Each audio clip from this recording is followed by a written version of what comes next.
ಪ್ರಕೃತಿ ಒಂದೆಡೆ ಸೌಂದರ್ಯ, ಸಹನೆ, ಪ್ರೀತಿ, ಪ್ರೇಮ, ಇನ್ನೊಂದೆಡೆ ಮೋಸ, ವಂಚನೆ, ಹಿಂಸೆ, ಭಯೋತ್ಪಾದನೆ ಹೀಗೆ ಎರಡನ್ನು ಸಮಭಾರದಲ್ಲಿ ನಡೆಸುತ್ತದೆ.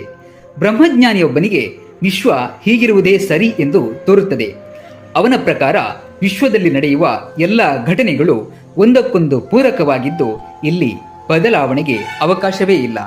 ಪೂರಾ ವಿಶ್ವವೇ ಸೃಷ್ಟಿ ಮತ್ತು ಪ್ರಳಯದ ನಡುವಿನ ಒಂದು ಪರಿಪೂರ್ಣ ಘಟನೆಯಾಗಿದ್ದು, ವಿಶ್ವದಲ್ಲಿ ನಡೆಯುವ ಪ್ರತಿಯೊಂದು ಸಣ್ಣ ಪುಟ್ಟ ಘಟನೆಗಳು ಆ ಪರಿಪೂರ್ಣ ಘಟನೆಯೊಂದರ ಅಂಗವಾಗಿ ಮಾತ್ರ ನಡೆದು ಹೋಗುತ್ತವೆ. ಆದರೆ ನಾವು ಘಟನೆಯನ್ನು ಒಂದು ಕಾಲಘಟ್ಟಕ್ಕೆ ಸೀಮಿತಗೊಳಿಸಿ ಒಂದು ಸನ್ನಿವೇಶ ಮಾತ್ರವಾಗಿ ವಿಮರ್ಶೆಗೆ ಒಡ್ಡಿದಾಗ ನಮಗೆ ದೋಷ ಕಂಡುಬರುತ್ತದೆ. ನಾವು ವಿಶಾಲವಾಗಿ ಯೋಚನೆಗೆ ಇಳಿದು ಸಾವಿರಾರು ವರ್ಷಗಳ ಚರಿತ್ರೆಯನ್ನು ಒಂದೇ ಸನ್ನಿವೇಶವಾಗಿ ತೆಗೆದುಕೊಂಡರೆ ಒಂದು ಘಟನೆ ಇನ್ನೊಂದಕ್ಕೆ ಹೇಗೆ ಪೂರಕವಾಗಿದೆ ಎಂದು ತಿಳಿದು ಬರುತ್ತದೆ.